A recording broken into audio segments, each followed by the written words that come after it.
Willow Creek Springs presents Healthy Living with your host, Joe Grumbine.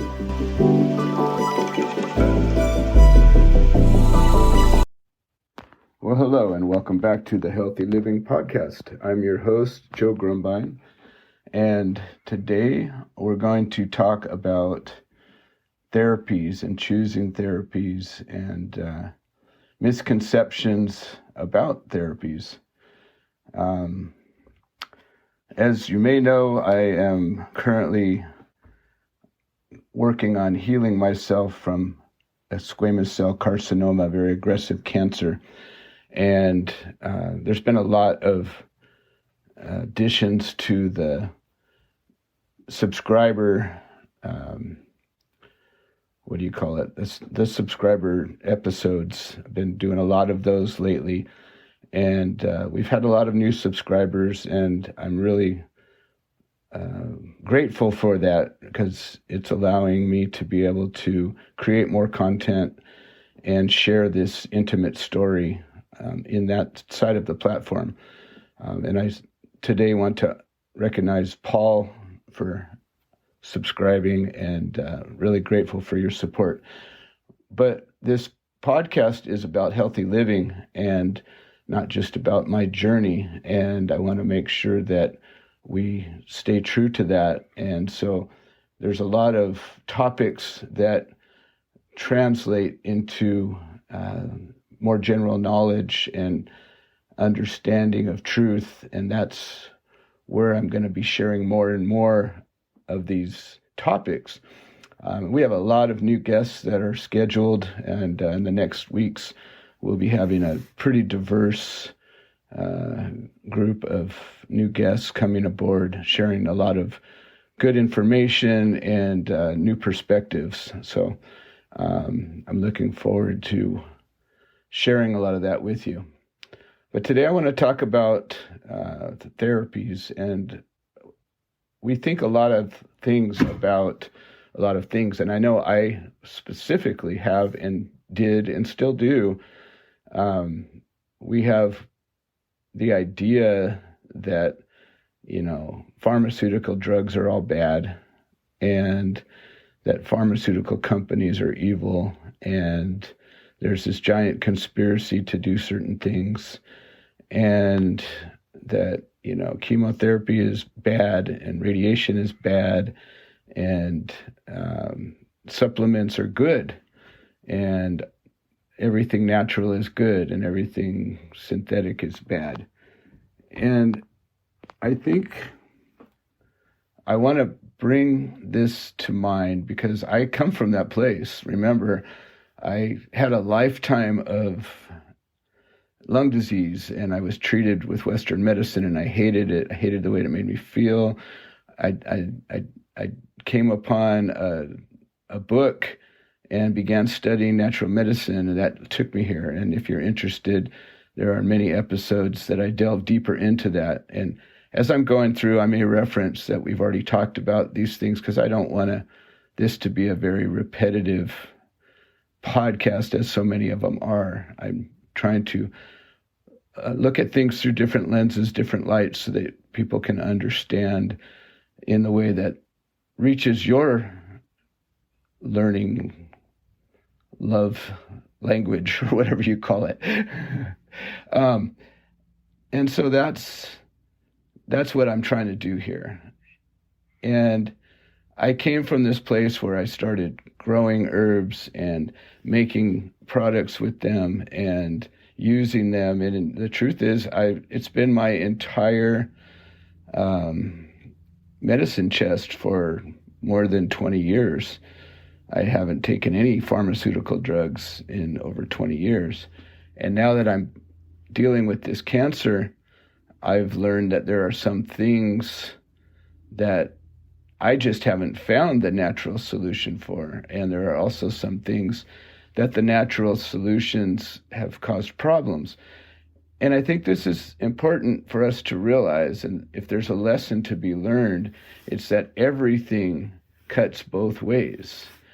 Good and bad, or at least it has the potential to.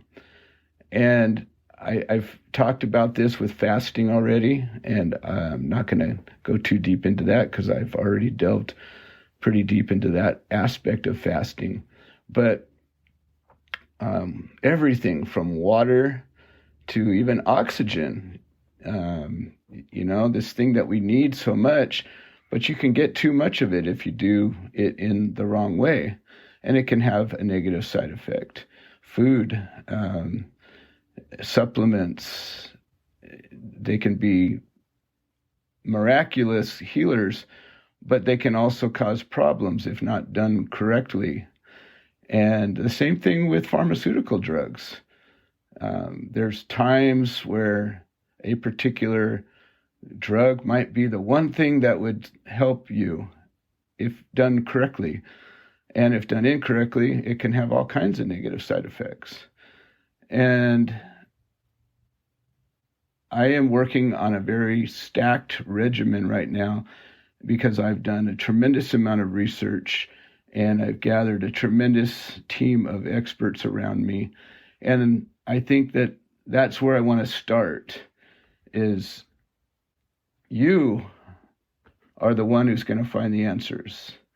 There's no guru going to solve your problem for you. There's nobody selling a miracle supplement that's going to have your answer. I mean, there's that unlikely chance that you're that one person that the miracle thing works for. And in some cases, like cannabis oil, there's a lot of people that have found tremendous value to it. The Rick Simpson oil.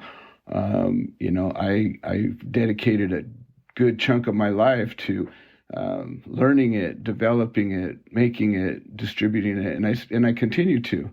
But now, instead of it being the miracle cure that helps everybody with everything, I'm a lot more realistic and cautious about who I give it to and what instruction I give it to with. And the premise that it's the safest compound known to man is flawed. It's not actually true. And when we want to believe things, we tend to believe them. And when we look for answers that are reflective of our beliefs, we find them. But when we see contraindications and we see things that disprove us, we tend to poo-poo them and dispute their viability and sources. So I think it's important that we're objective, truly, and it's hard to be objective, even internally, because our opinions and feelings tend to get in the way of everything. So the first thing is, evaluating where your information comes from. And frankly, if somebody is trying to sell you something, a book, an idea, a product, I would be suspect. Not saying that they're not telling you the truth. Plenty of people, myself included, offer services and products because we make things that we believe in. And that first thing I tell people, though, is that you need to try it on yourself. And you need to pay attention to yourself and see what works and dose yourself accordingly and titrate and learn. I think the most important thing that we can do is establish a baseline of who we are and where we are in our healing journey. Start journaling and decide, determine your pillars of health. How much sleep are you getting? What's your stress levels? What's the source of your injury or disease? What are the contributing factors? What things make it better or worse? What's your diet like? What your exercise? All the basic pillars. Let's start looking at those things first before we start throwing supplements at them or medicines, regardless. I think I now carry all compounds on an equal footing. Not that they're all going to end up there, but they begin there. And if we start evaluating a compound, whether it's a pharma drug, an over-the-counter drug, or a supplement, shouldn't really matter. And so the first thing that we want to look at is What is this thing? What's it do? And where's it coming from? There's some benefits and detriments of products that are regulated by the FDA. And a benefit would be that, well, they are at least regulated and somebody's looking at it. The detriment is, statistics and data are heavily skewed, and things that are dangerous are still determined as safe by FDA. And I don't trust their standards. I think trials sometimes are manipulated. A lot of money can make a lot of things happen, and there's a lot of motivation to sell these drugs. So I'm very skeptical of the information that comes through, but published studies, I believe, carry some weight. And look at PubMed for information, I think, is a great source. And it gives you information in a way that you can't get in other ways. With supplements, as if you have a good source and you have a trusted source, then that's what you should do. But realize there's a lot of problems with supplements and mislabeling and misrepresentation and contaminants and, people selling you stuff that's not what it says. And that's really important. And testing isn't necessarily the answer, because testing results are faked all the time. And the people that are trying to scam you, they will have ways to scam you, And so really getting to know your sources is important. I think if you're going to get information from somebody, it needs to be firsthand if possible. That's why this podcast is important, because people are sharing their own stories. I'm sharing my experience with you, which is all that it is.